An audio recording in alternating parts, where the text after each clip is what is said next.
오늘 말씀의 제목은 더 깊은 데로 나아가자입니다. 오늘 이 말씀이 저와 여러분에게 이루어지기를 예수님의 이름으로 축복합니다. 지난주 말씀의 제목은 우리 교회가 나아가는 길 있죠. 우리 교회가 가는 길은 두 제목을 합치면 우리 교회가 가는 길은 더 깊은 데로 나아가라. 그냥 붙였어요. 좀 어색하죠. 그런데 의미는 충분히 여러분도 아시게 될 것입니다. 말씀드린 것처럼 주보 앞면의 가장 상단에 우리 교회가 창립된 날짜 그리고 새로운 12년을 표기하는 문구를 기록을 했습니다. 지나간 12년을 돌아보니 우리 교회의 영적 여정, 그 영성 순례의 길이 있다는 것이 여러분 축복인 줄 믿습니다. 지난주에도 그 순례 여정을 말씀을 드렸지만 오늘 다시 여러분에게 말씀을 드린다면 우리 교회는 2014년 4월 20일에 창립이 돼서 하나님께서 영성 순례를 시켜주셨어요. 그래서 그것이 제일 먼저는 40일 말씀 양육으로, 그리고 그 다음에는 2년간의 집중적인 회개의 시간으로, 그리고 그 여정을 통해서 성령 사역의 길로 인도해 주셔서 HTM을 만나게 해주시고, 또 그 연장선에서 천안의 세계치유 사역 전문 훈련원을 만나게 해주셨고, 그리고 그 여세를 몰아서 우리 더리즌 미니스트리 성령의 역사의 열매가 성령의 기름 부음이 있으면 이렇게 찬란한 열매를 얻는다는 것을 보여주시고, 그러다가 성령으로 시작해서 육으로 가면 이런 어려움도 생긴다 하면서 저의 기름이 마름을 알게 해주시고 치유 대성으로 연결을 해주셔서 마침내는 성령의 기름 부으심 안에서 영의 눈이 열리게 해주셨습니다. 그 과정에서 초기에 40일 말씀 양육에서 2018년 전적인 회개로 나아가기 전에 2015년에 한 분을 알게 해주셨는데, 그분은 성경적 영성이라고 하는 책을 통해서 만나게 해주셨어요. 실로암 선교센터입니다. 그리고 그때 이제 책으로 만났다가 책꽂이 어딘가에 모셔놨다가 10년이 지난 올해 1월 달에 하나님이 참 놀라운 계기를 통해서 다시금 꺼내게 해주시고 그 영성 순례의 여정의 다음 스텝으로 만나게 해주셨어요. 그것이 이제 5월 4일 날 방문해서 순례 여정 속에 들어가게 되었습니다. 이 순례의 여정 속에서 새로운 12년을 맞이한 거예요. 어떻게? 누가복음 4장 18절 19절 위에 우리 교회가 세워졌는데, 누가복음 4장 18절 19절을 이루기 위해서는 성령을 받고 기름 부음을 받고 영안이 열리고 능력을 받아야 되는데, 그 여정 속에서 지금까지 이르게 된 거예요. 이제 비로소 누가복음 4장 18절 19절을 이루는 교회로 하나님이 저와 우리 성도님들을 만들어 가신 줄 믿습니다. 지금 우리 교회가 그 여정, 영성 순례를 우리가 평생 해야 되지만 누가복음 4장 18절 19절을 이루기 위한 이 스텝 위의 스텝으로 우리 교회를 지금까지 이끌어가 주셨습니다. 하나님께서는 우리에게 다양한 은사를 주기를 원하십니다. 그 가운데 가장 먼저 된 은사는 고린도전서 12장에 기록되어 있는데 12장 8절에 지혜의 말씀의 은사. 성령이 임하면 어떤 이에게는 지혜의 말씀을, 그리고 어떤 이에게는 지식의 말씀을, 어떤 이에게는 믿음을, 어떤 이에게는 병고침의 은사를, 어떤 이에게는 능력 행함의 은사를, 어떤 이에게는 예언의 은사를, 어떤 이에게는 각종 말함의 방언 말함의 은사를, 어떤 이에게는 각종 방언 통역함의 은사를 주신다고 그랬는데, 가장 먼저 주시는 은사는 지혜의 말씀의 은사예요. 하나님의 말씀을 마음으로 주시거나 음성으로 들려주시는 거예요. 이 은혜의 은사로 하나님이 지난 12년 동안 더리진 처치가 여기에 세워지고, 그리고 지난 12년의 여정 동안 하나님이 우리 교회의 이를 통하여 인도해 주신 영성순례의 길을 알게 해주셨어요. 지혜의 말씀이 임한 줄 믿습니다.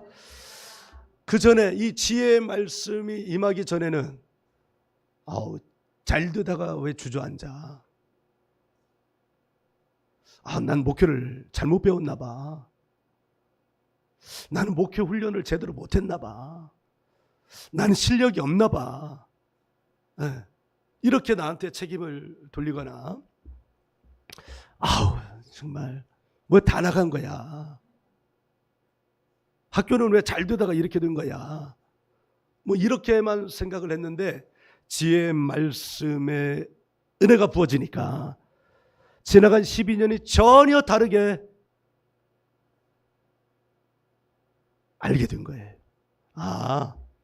그것은 우리를 힘들게 만든 것이 아니라 하나님이 이 과정들을 통해서 영성순례를 지키시고 우리를 하나님의 사명을 더 잘 감당하기 위하여 하나님의 능력을 부어주는 과정이었구나라고 하는 것을 깨닫게 해주신 거예요. 할렐루야. 성령이 임하면 우리에게 두 가지 일이 일어나는데, 그 첫 번째 일은 가르쳐 주시는 일이에요. 그것이 지혜의 말씀의 은사예요. 두 번째 일어나는 일은 알게 해주시는 거예요. 기억나게 해주시는 거예요. 그게 지식의 말씀의 은사예요. 할렐루야. 우리 교회에 그 은혜의 은사가 임한 줄 믿습니다. 여러분도 훈련하셔서 그 은사가 여러분 안에서 활성화되기를 예수님의 이름으로 축복합니다. 누가복음 4장 18절 19절이야말로 예수님이 이 땅에 오신 목적을 가장 명확하게 드러낸 말씀이에요. 바로 가까운 데 있으니까 한번 읽어볼까요?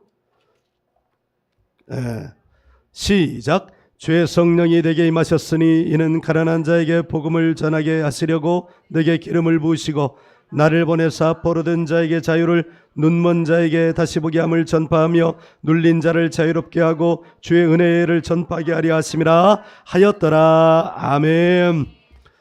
그런데 우리 교회가 이 말씀을 이룰 수 있는 능력을 받았고 이제 명실상부하게 그 길을 가게 되었다는 것이에요. 할렐루야.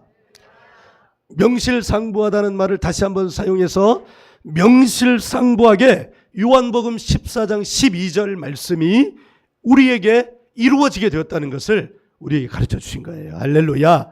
요한복음 14장 12절 한번 열어볼까요? 요한복음 14장 12절 말씀 찾으셨으면 할렐루야. 같이 읽습니다. 내가 진실로 진실로 너희에게 이르노니 나를 믿는 자는 내가 하는 일을 그도 할 것이요 또한 그보다 큰 일도 하리니 이는 내가 아버지께로 감이라. 할렐루야.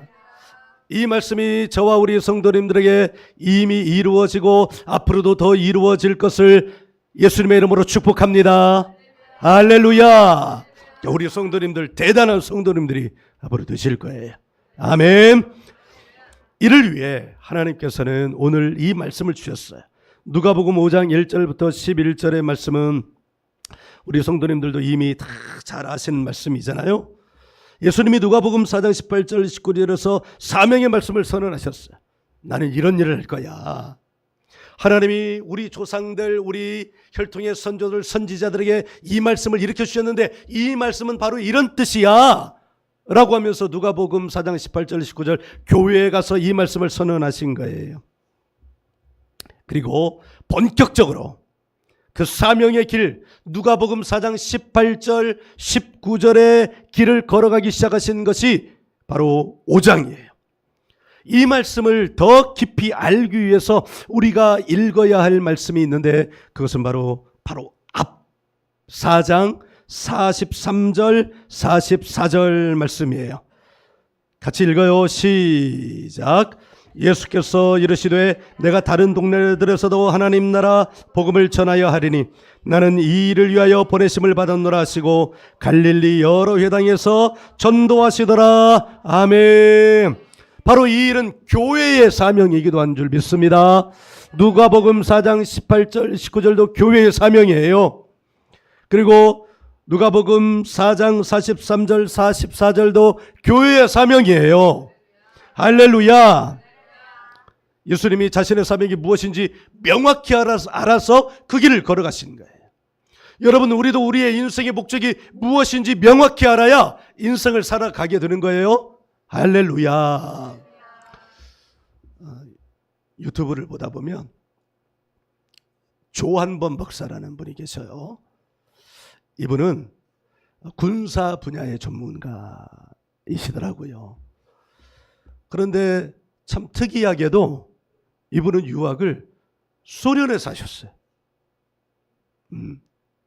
대개는 미국이나 유럽이나 이런 데 가서 유학을 할 텐데 소련으로 가셔서 하셨어요. 이유가 있더라고요. 세계의 변화에 대하여 대학에서 공부를 하면서 세계를 균형 있게 바라보기 위해서는 소련에 가서 공부를 해야 되겠구나. 왜? 이쪽은 우리 자유민주주의 세계는 너무나 잘 아는데 반대편의 세계를 알아야 균형을 맞출 수 있다는 거예요. 그래가서 소련에 유학을 하기로 하고 대학 학부 때부터 학부, 대학원, 박사과정 이렇게 자기의 인생의 명확한 목적을 가지고 있으니까 그것을 이루기 위하여 그렇게 살기 위하여 그 루트도 정확하고 명확하게 정할 수 있었던 거예요. 할렐루야. 인생도 이러할진데 하나님 나라의 일을 이루는 일도 똑같은 줄 믿습니다. 사실 그 원리는 세상에서 살아가는 삶의 원리는 세상에서 만들어진 게 아니에요. 사실은 어디에서 만들어진 거예요? 하나님 나라에서 만들어진 거예요. 그러니까 하나님 나라의 원리를 잘 알고 있으면 세상을 살아가는 삶의 원리도 명확히 알 수 있어요. 그러니까 우리 어린 친구들, 학생들에게 하나님 나라의 원리를 잘 가르쳐주고 성경을 잘 가르쳐주고 하는 일이 인생을 명확하게 살게 하기 위한 가장 좋은 길인 줄 믿습니다. 네. 그러니까 어려서부터 하나님 만나고 예수님 만나고 성령을 받아서 성령이 가르쳐 주시는 지혜의 말씀, 성령이 알게 해주시고 기억나게 해주시는 지식의 말씀을 받고 살아가는 것이 굳이 비단 교회의 일뿐만 아니라 세상을 살아가는 일에 가장 좋은 길이라는 거예요. 할렐루야. 예수님은 자신의 사명이 무엇인지를 너무나도 명확하게 알아서 그 일을 잘 가게 하기 위하여 제일 먼저 필요한 게 뭐냐? 그것은 바로 동역자를 세우는 것이구나 라고 하는 것을 알게 하신 거예요. 그래서 이어지는 누가복음 5장에서 제일 먼저 하신 일은 동역자를 찾는 일이었어요. 이를 위해서 베드로 찾아가신 거죠. 여러분, 이 장면의 연결을 통해서 우리가 알 수 있는 길은 무엇일까요? 우리 인생도 마찬가지예요. 우리가 시쳇말로 세상말로 독고다이로 살아갈 수는 없는 거예요. 혼자 살아갈 수 없어요. 그래서 반드시 자기의 살아가는 여정 속에서 여러 가지 네트워크가 필요합니다. 네트워크 없이는 어떤 일도 이루어지지 않아요. 자기의 일을 같이 하는 사람이 필요합니다. 하나님 나라의 일도 마찬가지입니다. 예수님도 혼자 하실 수 있었어요. 그런데 예수님이 한계가 있으신 건 뭐냐? 예수님이 하나님이시지만 인간의 몸을 입고 왔다는 거예요. 하나님도 세상을 창조하실 때 홀로 하지 않으셨어요. 성부 하나님, 성자 예수님, 성령 하나님과 함께 하나님의 일을 보좌하기 위한 수많은 천사들과 함께 하나님의 일을 하셨어요. 이를테면 그들이 동역자인 것이죠. 우리는 여기서 깨닫습니다. 하나님의 일을 하기 위해서 반드시 동역자가 필요하구나. 네. 저는 기질이 혼자서 하는 스타일의 사람이에요. 다른 사람들이 누군가 앞에 지도자가 있으면 그 지도자를 보필하면서 그 일을 완성시키는데 최적화가 된 사람이에요. 그것이 목회를 하는 데는 약간 한계가 있는 것 같아요.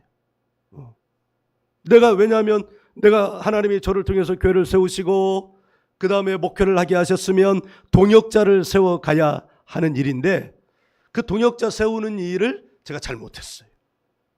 그런데 하나님께서 지난 12년의 영성순례 과정을 통해서 앞으로 새로운 12년을 시작하기 위해서 영의 눈을 열려주실 뿐만 아니라 바로 이 말씀의 여정들을 통해서 동역자 세우는 일이 얼마나 중요한가를 저를 다시금 일깨워 주시고 깨닫게 해주시고 저를 훈련시켜 주실 뿐만 아니라 우리 성도님들도 지금 바로 여기 있는 이 자리가 하나님의 동역자로 내가 세워지는 일, 김종균 목사의 동역자로 세워지는 일, 더리진 처치의 동역자로 세워지는 일로 바로 오늘 여기 이 자리에 있게 하셨구나라고 하는 것을 깨달으시기를 예수님의 이름으로 축복합니다.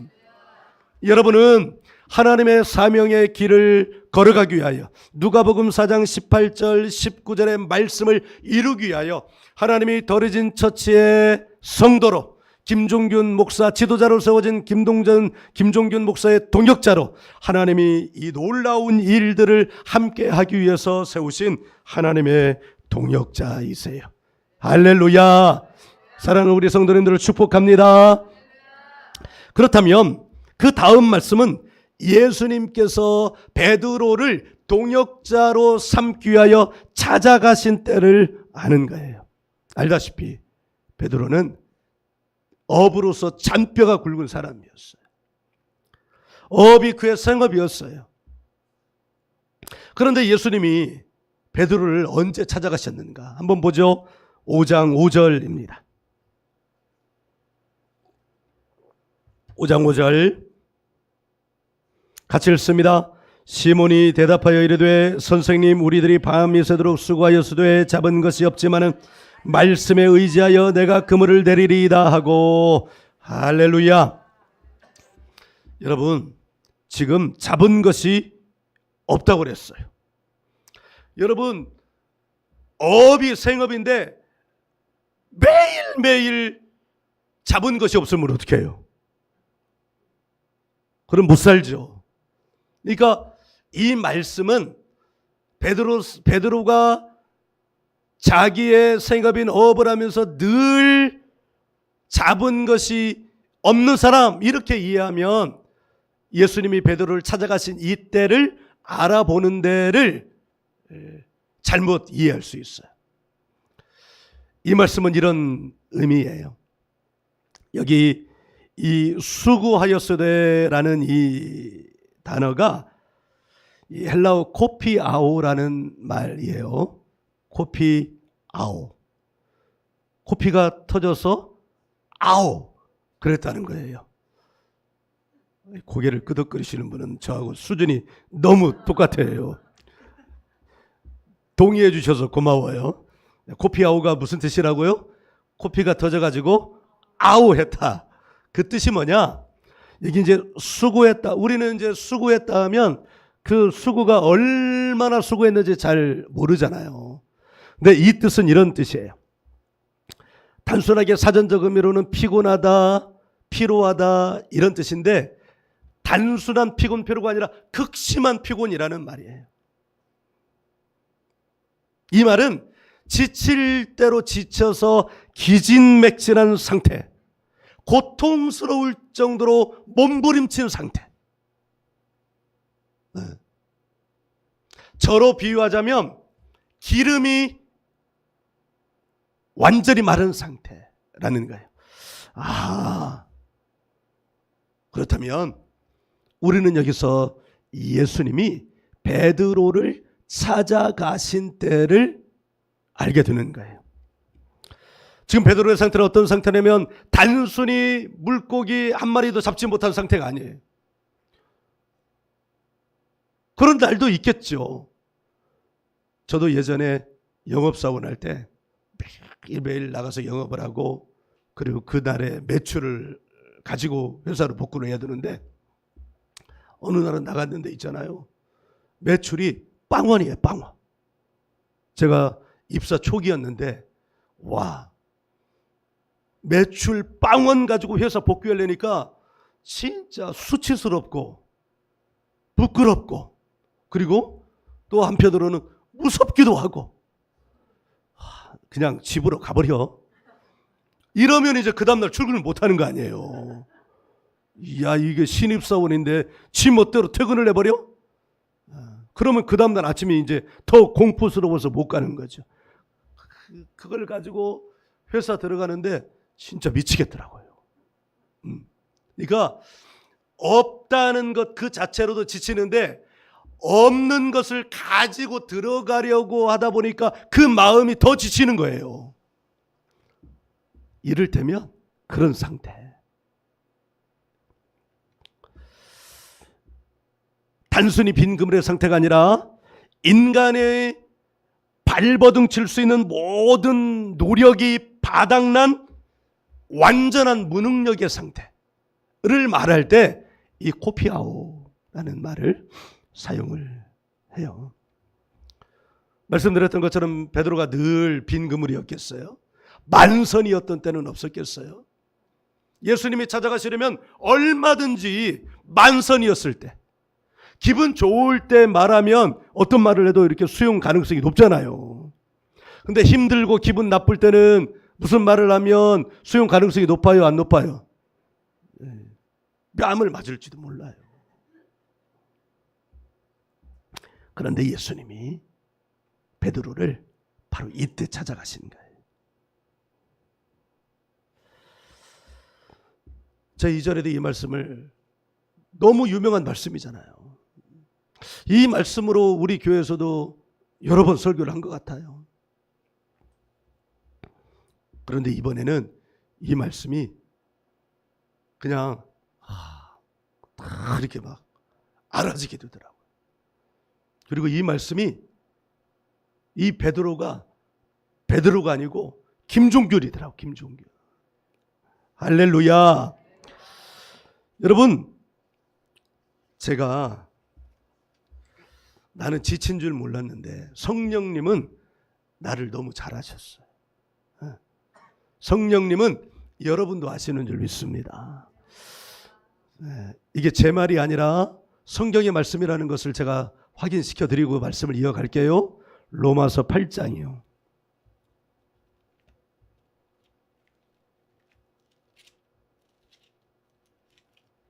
로마서 8장 26절 27절 로마서 8장 26절 27절 시작. 이와 같이 성령도 우리의 연약함을 도우시나니 우리는 마땅히 기도할 바를 알지 못하나 오직 성령이 말할 수 없는 탄식으로 우리를 위하여 친히 간구하시느니라. 마음을 살피시는 이가 성령의 생각을 하시나니 이는 성령이 하나님의 뜻대로 성도를 위하여 간구하심이니라. 아멘. 제가 기름이 마른 것을 누가 더 잘하셔요? 성령님이 잘하신 거예요.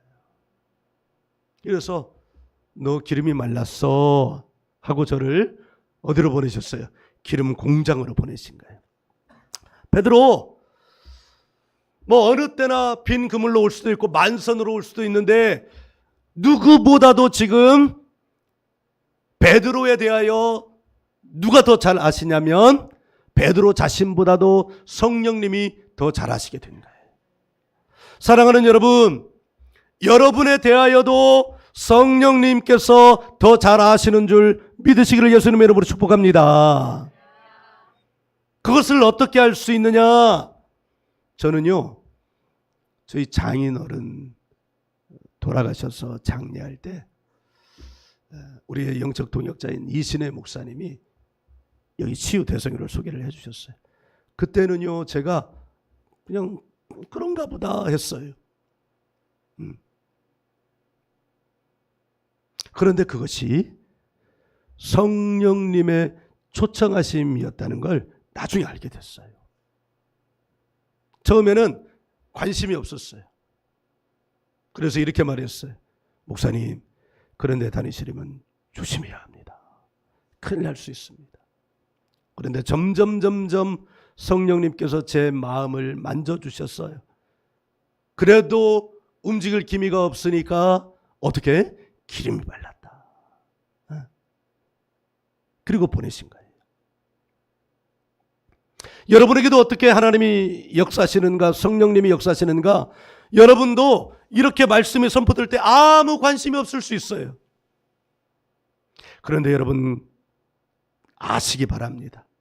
여러분은 관심 없어 하더라도 성령님께서 여러분을 더 잘하셔서 이 메시지를 통해서 성령님께서 여러분을 찾아가고 계시다는 것을 여러분 알기를 간절히 바랍니다.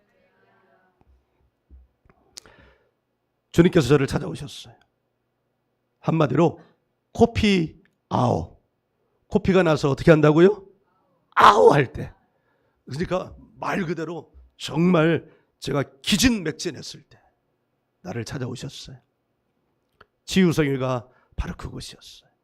여러분에게도 이렇게 찾아오신다는 것을 여러분 알기를 간절히 바랍니다. 주님이 저를 만져주셨고 천천히 만져주셨어요. 우리는 한 번에 대박 나기를 원하잖아요.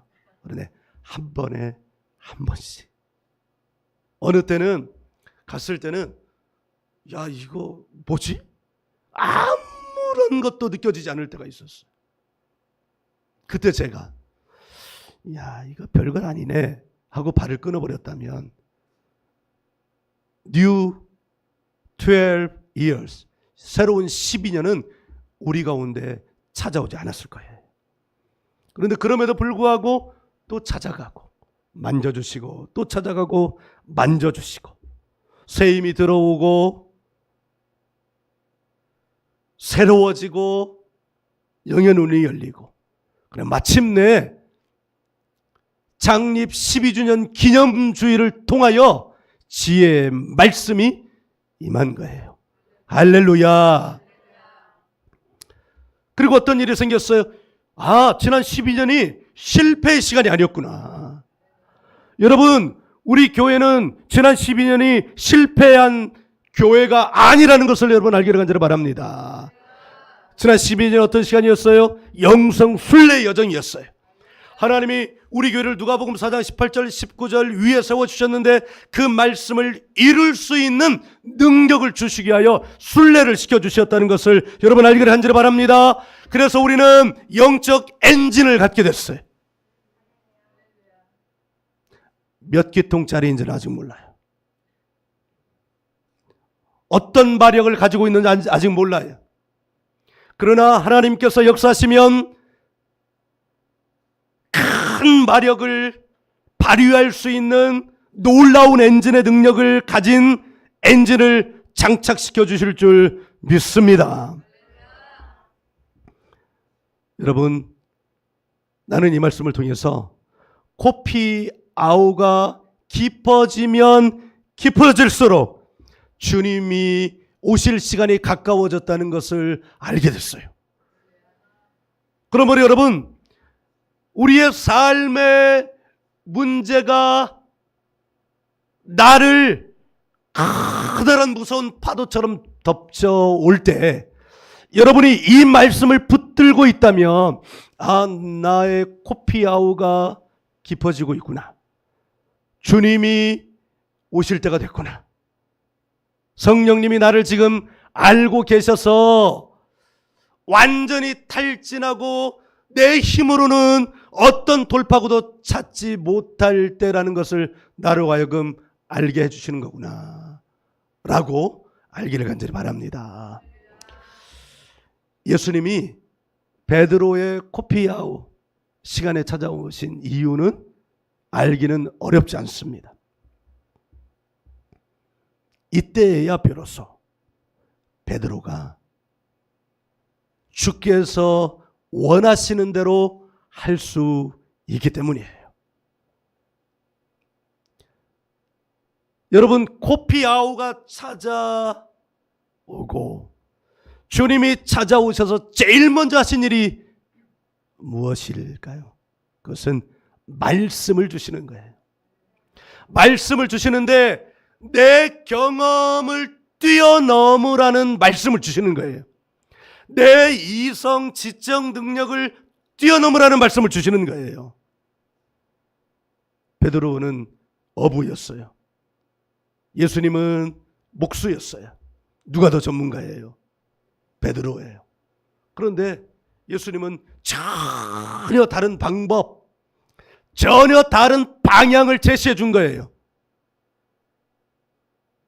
그것이 바로 예수님의 말씀이었어요.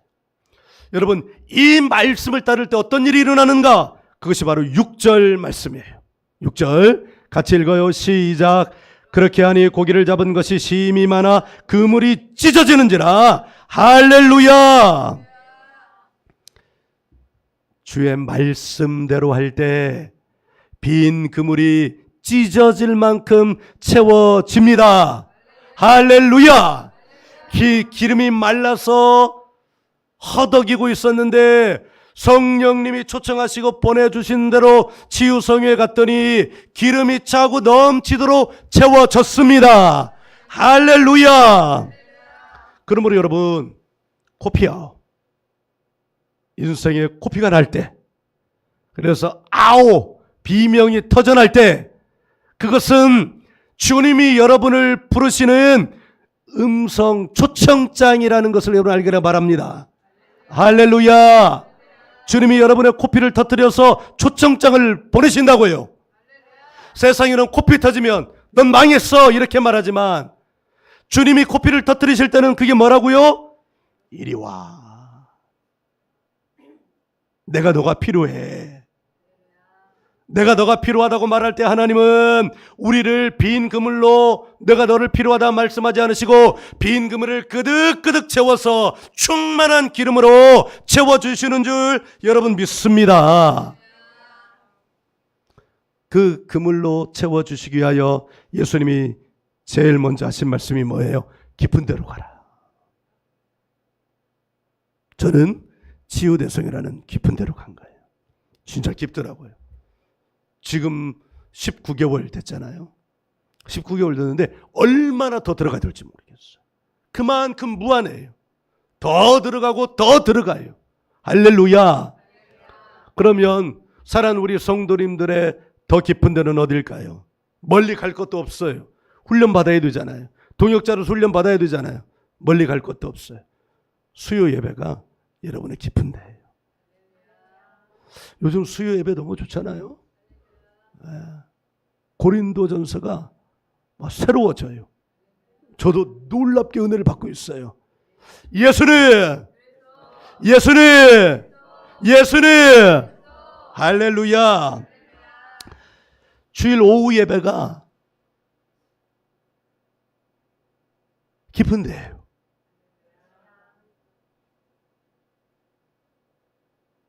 금요 치유성회가 깊은 데예요.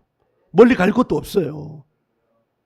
깊은 데로 주님이 가라 하셨으니 깊은 데로 가야 빈 그물이 찢어질 만큼 채워지는 줄 여러분 믿으시기 바랍니다. 오늘 주님께서 우리 성도님들의 코피 아오를 기다리셨습니다. 그 시간은 세상적으로는 실패일 수 있으나 하나님의 나라에서는 가장 복된 축복의 시간이에요. 왜냐하면 주님의 것으로 채워지는 시간이기 때문입니다.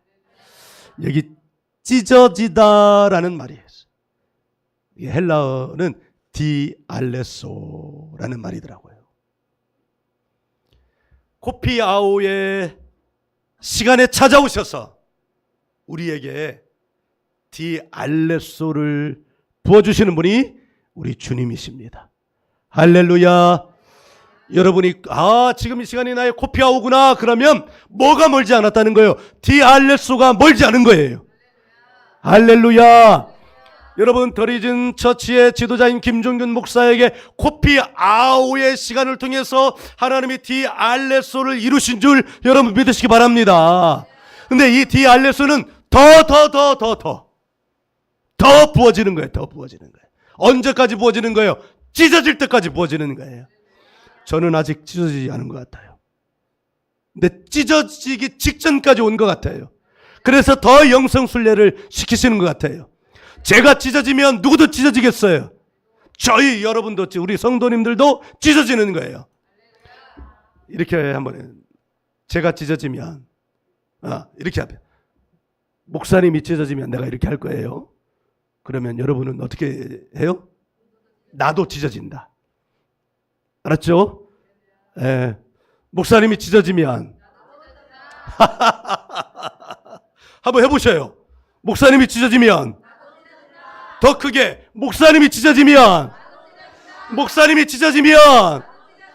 할렐루야. 이 말씀이 오늘 저와 여러분에게 하나님이 주신 말씀의 씨앗입니다. 하나님 말씀을 주실 때 열매를 주시지 않으셔요? 뭘로 주셔요? 씨로 주셔요. 그럼 우리는 어떻게 해야 돼요? 그 말씀을 누가 이루어 가야 돼요? 내가 이루어 가야 됩니다. 할렐루야. 코피아오의 시간에 찾아오신 주님이 디알레소의 시간으로 우리를 이끌어 가시고 우리는 디알레소의 말씀을 이루어가는 주의 동역자들인 줄 믿습니다. 오늘 이 말씀이 저와 여러분에게 이루어졌어요. 할렐루야. 할렐루야.